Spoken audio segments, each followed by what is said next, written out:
Welcome back to the morning shoot-around here on the Bandwagon Sports YouTube channel. I'm your host, Shoot DaRock, and I'm going to be going through all around the sports world this weekend.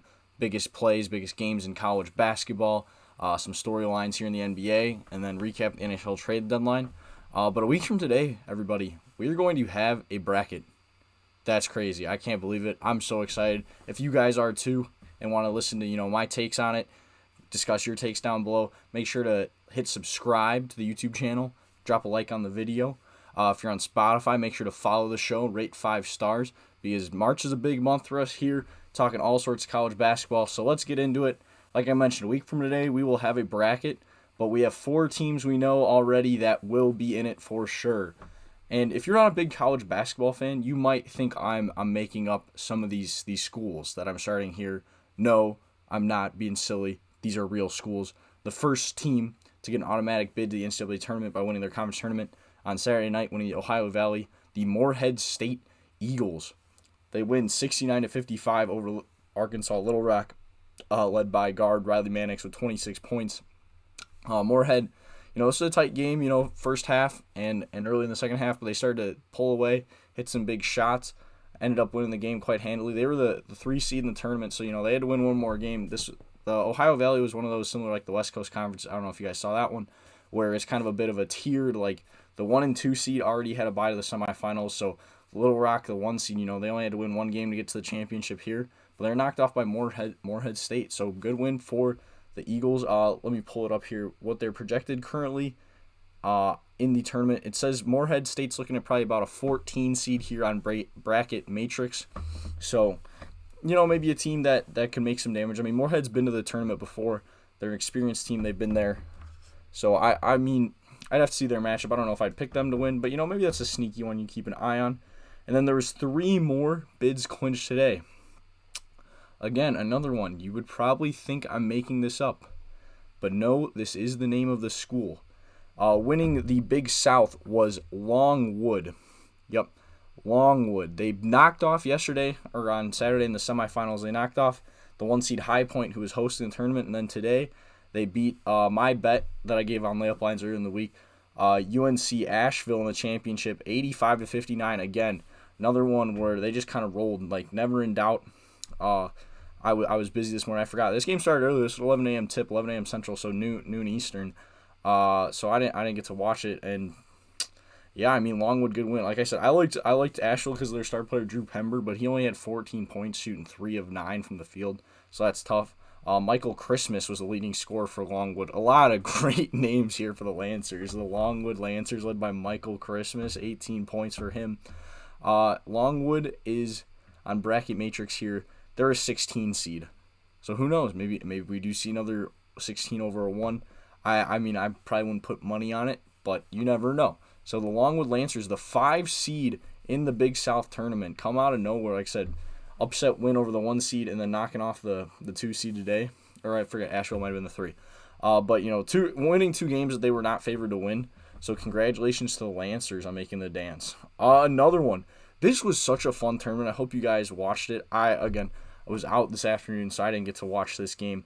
The Stetson Hatters. Fun name, not as fun as Longwood and Morehead, but the Hatters, what a team name that is. They're going dancing, winning the A-Sun 94-91 over Austin P. I mean, like I was saying, this A-Sun tournament was just great. Austin P won a game in overtime. The other day had their coach standing on the table. Jacksonville, I misspoke. I felt so bad. I misspoke in my video. Jacksonville knocked off the 1 seed Eastern Kentucky on a buzzer beater, or not on a buzzer beater, but they knocked them off. I showed that North Alabama being Lipscomb on the buzzer beater. So the A-Sun was a great tournament. I won't say in a close game here. Stetson actually trailed at the half, down by 3, but they come back winning by 3. Also 94-91. What a high-scoring game. 58-52 in the second half. Jalen Blackman led the way with 43 points for Stetson. So I mean, definitely a team that could fill the bucket. Them two as well. Projected to be a 16 seed, and looking like they're probably also going to have to play in the first 4.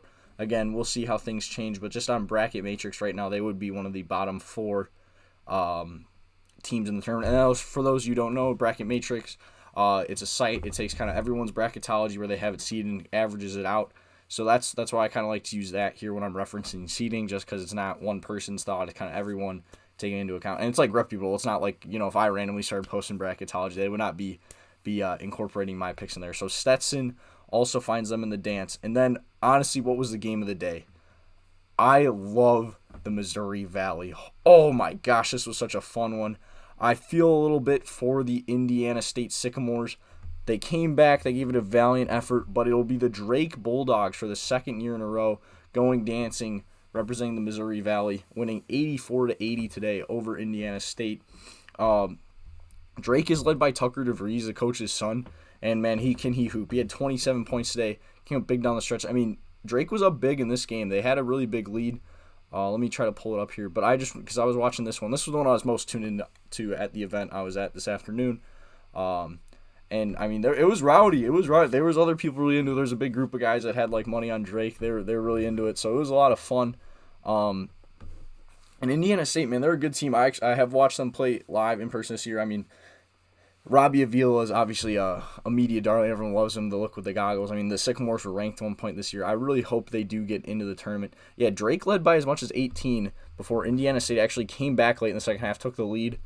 And then I had a smart play there. Again, I should tweet this out. Took Drake live. They ended up pulling it out. So that was a big win for me. I was happy about that one. But yeah, I mean, Indiana State is a very deserving team being in the tournament. They were ranked earlier this year. I mean, I like the NCAA tournament, the number they're at currently at that 68 teams. But if they were to expand, if it meant that more of these mid-majors like Indiana State got in the tournament, then I'd be in favor of it. But I want it to be like maybe expand, I don't know, like 72, 76, like something where it's like just we add in a couple more playing games. Like I think it'd be cool maybe, you expand to so what, right now we have 8 teams that play in the first 4. Maybe you extend that to, 12 or 16 teams. Do some sort of, or no, it would, be, I don't know. But, like, some sort of where it's, like, a requirement where it's, like, some of the games are, it's, like, the lowest, like, ranked, like, power conference schools to get in versus, like, then, some of these mid-major teams on the bubble. So, like, an Indiana State would play, say, a Villanova. Get to see, if they're capable of beating them, earning their spot in the tournament. I mean, I would love to see Indiana State get in. Like I said, I think they're very deserving. I personally would put them in, but I think we've just kind of seen it before. Like, they don't really have a great quad 1 record, and like when they were ranked, they had a couple bad losses there to Illinois State and Southern Illinois. So I think that could be potentially what does them in. But I mean, if you look at it today, I mean, the fact that they battled back, like, if they got blown out, I would say they're not looking too hot. But I mean, the fact that they battled back, they played a tough game against Drake. I really think they should be in. I know they probably won't, like I said, a couple years ago. Right, that's probably closer. It's like a decade now. Like, Illinois State was really good, like, but lost in the Missouri Valley title game after winning the regular season, and they ended up getting kept out of the tournament. Instead, they put in Syracuse, who then went on a run to the Final Four that year. So we'll see. I know, like, last year, my dad's a Bradley fan since my sister goes there. He really wanted Bradley in the tournament because they similar thing, won the regular season title, lost in the conference title game to Drake. Indiana State's a lot better team than Bradley was last year, though. If I'm being honest, sorry, Dad. You might be upset with that take, but that's kind of my thought. So I don't know. I guess if there ever was to be a time that maybe precedent would change and there would be 2 teams from a league like the Missouri Valley that would get in, I think would be this year. So that's what I'm saying. Drake, I believe, here, let me look at Bracket Matrix. They have him as an 11 seed. And I mean, right now on Bracket Matrix, I don't know when this was updated, but Indiana State is in as an 11 seed again. A lot of these 2 might still be considering Indiana State is the automatic qualifier, which they no longer now are. But yeah, I mean, Indiana State, I really think they could sneak into that first 4, be one of those last 4 teams in. I'd love to see it. We'll have to see. We'll know a week from now. So now let's move on then to some of the big games, the ranked on ranked matchups. As once again, college basketball, they do it right. They schedule the best games. The last week of the season, they had them, a couple weeks ago. I broke it down that week in between the conference championships and the Super Bowl. They know eyes are going to be on college basketball. And they figured, last week of the regular season, also eyes are going to be on college basketball. So, first one pains me. North Carolina 84, Duke 79. Tar Heels sweep the season series against the Blue Devils. Clinched outright ACC title. And really what just did it for me, what was killing me, Cormac Ryan had the game of his life. Did not miss. 6 of 8 from 3. 31 points. Just absolutely ridiculous game. Carolina came out to play too, and this is what kind of does frustrate me about Duke. They have had a lot of these slow starts. They started off, down like 9-0 to North Carolina State back on Monday. They've had a couple games where they have slow starts, and against, inferior teams, you can come back from that. But against a team like North Carolina, that I might once again have to change my course once again. They could be a Final Four caliber team, especially if Cormac Ryan shoots like that. Holy cow! Like that dude did not miss so many tough shots. I just don't know what to say. I mean, this year North Carolina's just a better team. They figured it out. I mean, Armando Bacot played really well once again. Only 9 points, but, like, defensively he had a good game. Like, North Carolina made so many shots, like, tough for Duke at the rim. Like, nothing was easy for Duke, and that's why, like, they were coming back, and, like, they had chances to get back in the game to win the game, but they could just never get over the hump. And that's kind of what drove me crazy was that, like, they battled back. They really did. But, like, North Carolina hit kind of like a not lucky, but, like, they got a bounce broke their way to get a shot at the end of the half that kind of killed Duke's momentum that they had, like making a run coming in. And then Carolina, Duke, they had some chance in the second half. They just couldn't come over the top. So, I mean, Filipowski did end up having a good game, 23 points. But, I mean, on 18 shots. I really like, Jared McCain. Some of you guys might not like him. He's a bit of a goofy guy, on TikTok and stuff like that. But, I mean, he's a bucket. He can play well. So, I was impressed with him. This might be a wild take. I mean, this is going to be my take. I understand why he was there because, Jeremy Roach did play under Coach K for senior night. Coach K needs to stop coming to big games for Duke. I don't think I've seen, again, not any scientific research. I don't think they've won a big game when Coach K is in attendance. Like, they lost to Arizona earlier in the year with Coach K in attendance. Like, I love the guy. He's obviously, one of the greatest college basketball coaches ever, if not the best. Part of the reason why I'm a Duke fan, but like, dude, like, stay away from the program, please. Like, come to like random games against like Georgia Tech or like ones that Duke's gonna win for sure. These big games, like, they always lose. They always lose when he's here. It kind of drives me crazy. Another ranked on ranked matchup. This one was a lot of fun. Kentucky, they get revenge. Unlike the Blue Devils, the Kentucky Wildcats get revenge on Tennessee, winning 85-81 in Knoxville. Reed Shepherd, so freaking good, man. That's another guy. He did not miss. Him and Rob Dillingham. Antonio Reeves, I'm sorry, I actually forgot about him. He led the way in scoring for Kentucky, 27 points.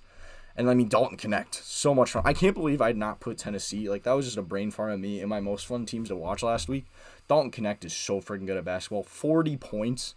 Like, that dude's just a bucket. Like, it was just back and forth, like, shot making down the stretch. It was so fun. Like, I was on Tennessee. Was hoping they were going to come back. I said Connect kept hitting all these big shots, but Kentucky just always had an answer, it seemed like. And, like I said, Kentucky does have a lot of bucket getters on their team. Like I said, that my fear for them is just their inability to play defense. Today was better. Or that game was better. Holding Tennessee to only 81 points. Like I said, half the points came from Dalton Connect with 40 points. Zakai Ziegler, good game too, 17 points, 9 assists. Like, Tennessee's a really good team. And, I was going to argue, like, I think Tennessee could be the last one seed. They still might be after this loss, ranked 4th in the country. I think for sure, here's what I'm going to say, for sure 1 seeds. Purdue, UConn, Houston. I'm about to talk about Houston in a second here. No matter what happens this week, I don't see any reason why those teams would not be a 1 seed.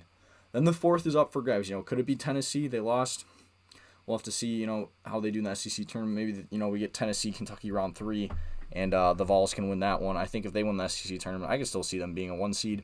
Arizona, they could be in the mix, but they lost. They got upset at USC, and, USC's really not a great team this year. We'll have to see. Ranked 6, Iowa State also lost this weekend, losing at Kansas State, that's a tough place to play, but, Kansas State, again, not really a great team this year. Marquette won, they're the 8th ranked team in the country. It might be North Carolina now, honestly, winning the ACC outright. I would say maybe North Carolina has the second best chance. Let me look here on Bracket Matrix. I still have it up. Right now they have the 1 seeds. Yeah, still Tennessee, and then North Carolina. Okay, so they have North Carolina right behind Tennessee. So we'll have to see. It might come down to, did one of those teams win their conference tournament? Does another not? That could determine it. So, but for sure, like I said, UConn, Purdue, Houston, and then we'll see. Probably now I would say Tennessee or North Carolina. Let's get to those Houston Cougars. They too get revenge. They blow out Kansas, 76-46. The Jayhawks, man. This is their most Big 12 losses since, I think it was, the 80s, I want to say. It was something crazy. Like they don't have a double bye in the Big 12. Like kind of insane. They're the 5 seed. I don't know if I've ever seen Kentucky or not Kentucky, Kansas as the 5 seed like that low in the Big 12 tournament. What a crazy. I mean, hats off to Houston. 28-3, first year in the Big 12, win the conference outright. Top ranked team in the country currently. People were down on them. People were hating, saying they're going up a level. Are they gonna be able to compete? They clearly have. I mean, they're led. Jamal Shed, such a great guard. He was their leading scorer, only with 13 points. But that's why I really like Houston, and why there's only one team I have put a future on, a bet to win the national title on pre-tournament here.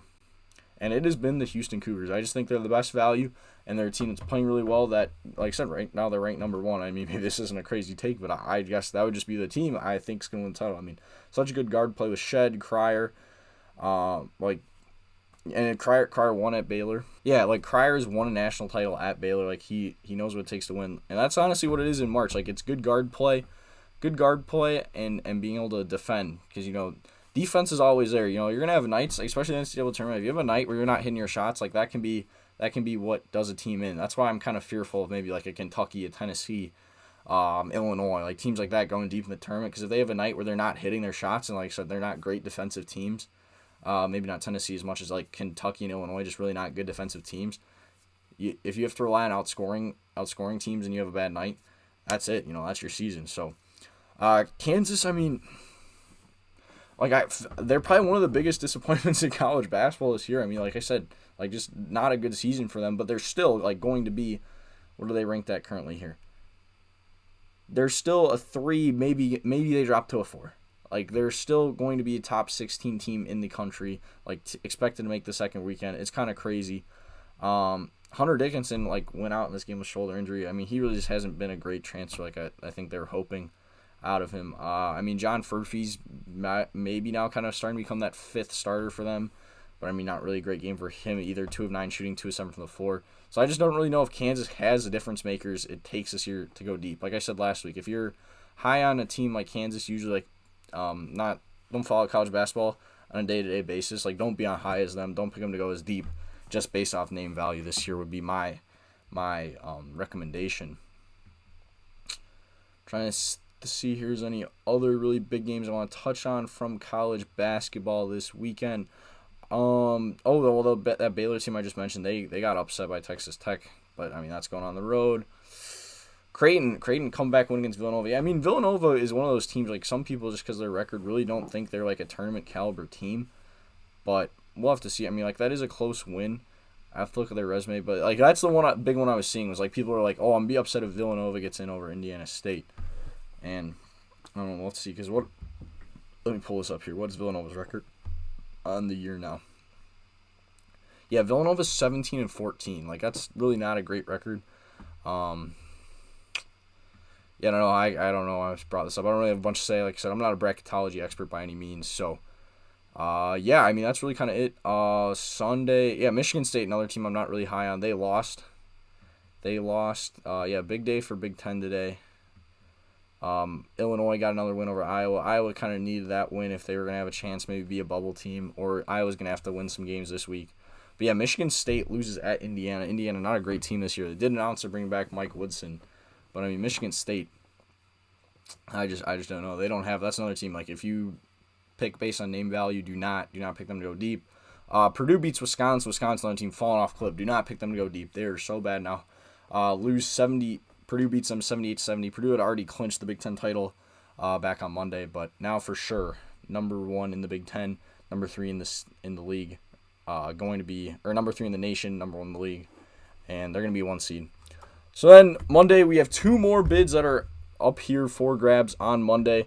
Let me pull up these games here. So first, we have both games are at 6 Eastern, or 6 Central, 7 Eastern. On ESPN, James Madison, 30-3 on the year, plays Arkansas State in the championship game of the Sun Belt, the Fun Belt Conference. All the Sun Belt games have been played in Pensacola, Florida. Arkansas State upset Appalachian State, the 1 seed in the tournament today. Yeah, like I said, JMU only 30-3 on the year. Like, they went into Michigan State, first game of the season, beat them.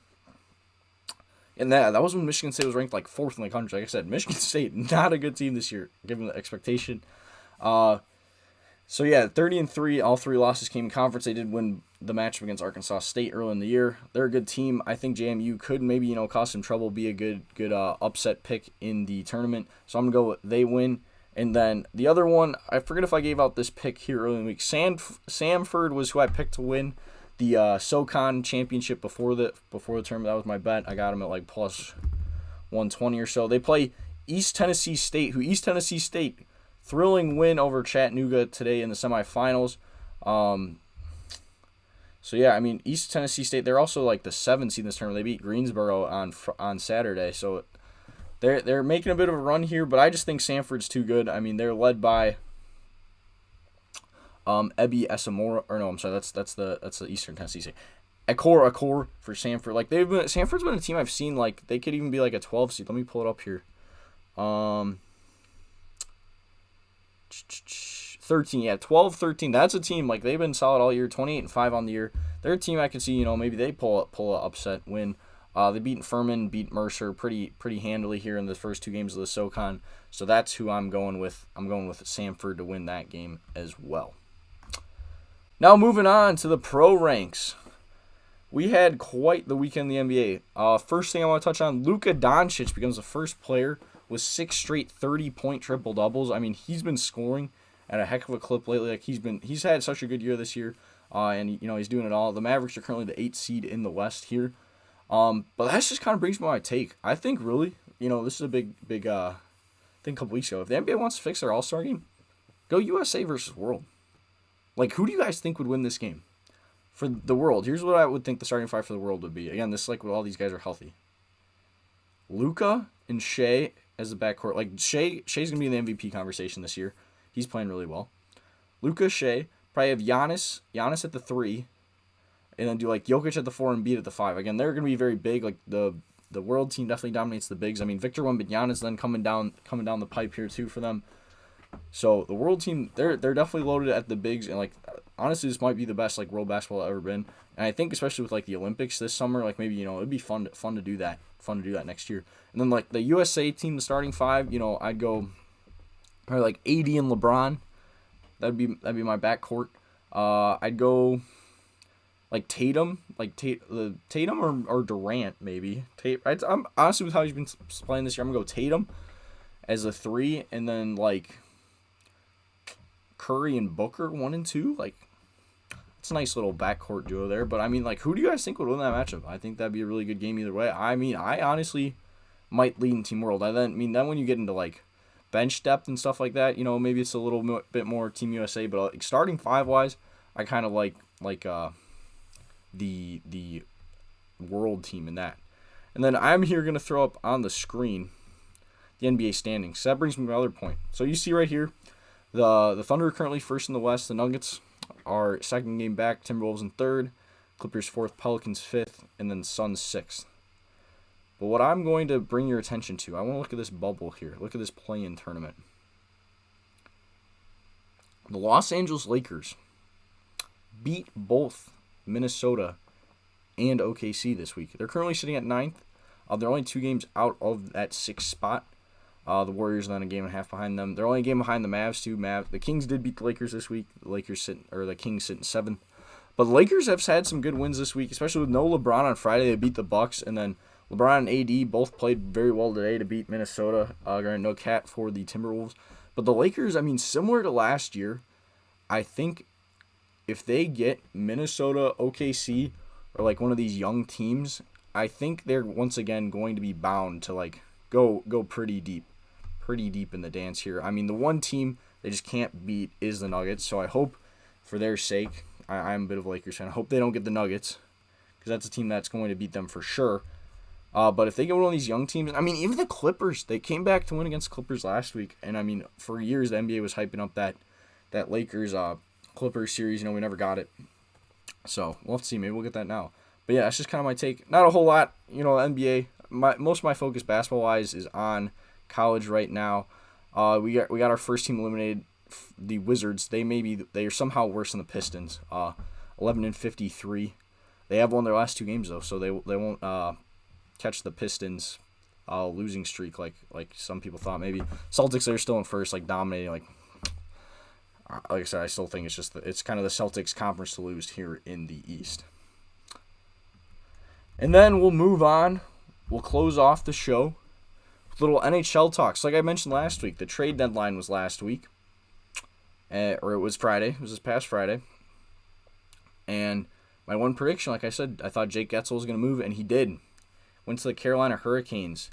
Carolina actually made some pretty good moves. They acquired Guentzel. They also acquired Evgeny Kuznetsov. He hasn't had a great year, but he was pretty solid, in the past for Washington. So, yeah, the Carolina Hurricanes, let's read these. So, they acquired Jake Guentzel and Ty Smith from the Penguins for forward Michael Bunting, 2 prospects, and then a first-round pick and a fifth-round pick. So, pretty big haul there the Penguins got for Guentzel. But, the Penguins lost both games this weekend to the Bruins and the Oilers once again. They're completely out of it. Kind of pains me as a bit. I'm a Steelers fan, so I'll follow the Penguins a little bit as well. And then the Kuznetsov trade, they acquired him for a third-round pick. So that's pretty good value. I'll take that. So I would like Carolina. They made some good moves. I would definitely quote them as a winner. Biggest winner, though, in my eyes, once again, the Vegas Golden Knights. They made quite the amount of moves. Big one, they acquired Thomas Hertl from the San Jose Sharks. So, Thomas Hertl, been probably the Sharks' best player, if not the best, one of the best, especially forwards for them the past couple of years. They got him for a third-round pick in the 2025 draft and the 2020 another third-round pick from the 2027 draft. Oh, wait, no, the Vegas acquired Hertl and those picks. I'm sorry, I read that wrong. In exchange for forward David Edstrom, a first and a first-round pick in the 25 draft. But, Vegas is going to go deep in the playoffs again. I don't know if that's going to be a great pick. So I would say that's definitely a winning trade. And then they also got Noah Hanifin. Sorry, let me scroll here. I forget that trade happened a little bit earlier. That trade was on March 6th. They got Noah Hanifin, the defenseman from the Flames. Ended up being a 3-team deal. With Calgary and Philly. Calgary got a first-round pick in the 2025 draft. Defenseman Daniel Marinov, a conditional third-round pick in the 2025 NHL draft. And then Philadelphia received a fifth-round pick. So sometimes the NHL, they kind of have to have these teams take on a little bit of money from these contracts. That's why then a third team will be involved. And people are mad because Vegas always does this. They find a way. So in the NHL, you can put guys on your long-term IR and they don't count against your salary cap. But then in the playoffs, you can take them off because the salary cap doesn't matter. Like teams like Vegas, people suspect, or Tampa Bay kind of did this a couple years ago with Nikita Kucherov. You have a guy that's he's injured, but could he come back? And you're no, just wait till the playoffs so we can acquire some more higher end players. Add some more depth players to your team, go deep. But so people aren't happy. Vegas has done this before a little bit, and people think they're up to it again.